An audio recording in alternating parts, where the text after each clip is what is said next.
When Sibelius opens, you have a quick start dialog box. You can open recent files that you've worked on in Sibelius. You can open any Sibelius file on your computer. You can start a new score.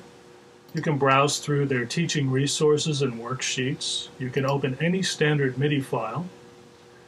You can scan in printed music with PhotoScore, and you can transcribe monophonic music with audio score. So we're going to start a new score for this project.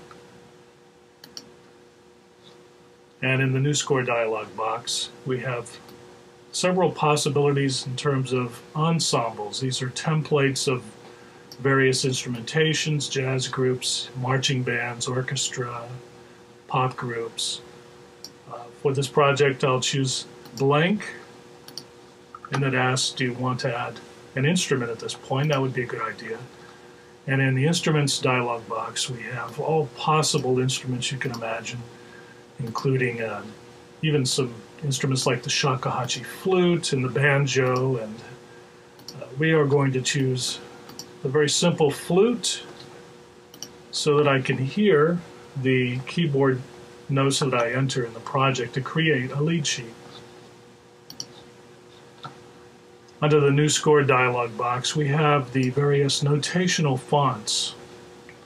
And for this project, I'll choose Jazz Ink Pen. It looks like handwritten music, and it's very nice for commercial music. You have to select a time signature and a tempo. The time signature, I think, will remain 4/4. I will choose to add a metronome marking, and I encourage you to do the same. It's easier to do this at the beginning. You can change the tempo at any point, but adding the metronome mark later in the process is a little bit more difficult. Here we select the key signature. I'll select F major. And in the score information, we can put a title. So it's my lead sheet.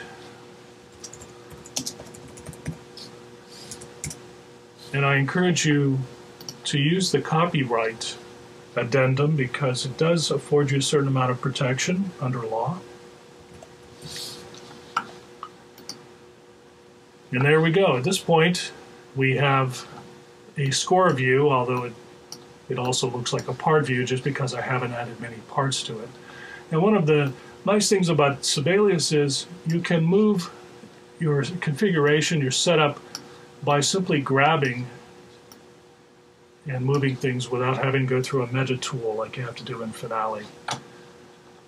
We also have some basic tools. They may or may not appear depending on how it was last used. We have a navigator window, which I'll show you in another score example, its full usage. We have a transport that is called playback here, and we have a keypad. If you don't see these, simply go to the menu window and you can select these and add these. Here's the mixer, which is important. The mixer, you can add instrument sounds to those instruments you have. If you see unallocated listed, you will not have a sound.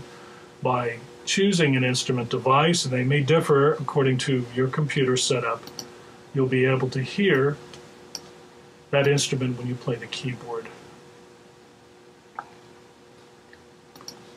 And of course, it's also a good idea to allocate a sound to your click track so you can hear that as well. And I like to bump up the volume on the click track so that it's nice and loud.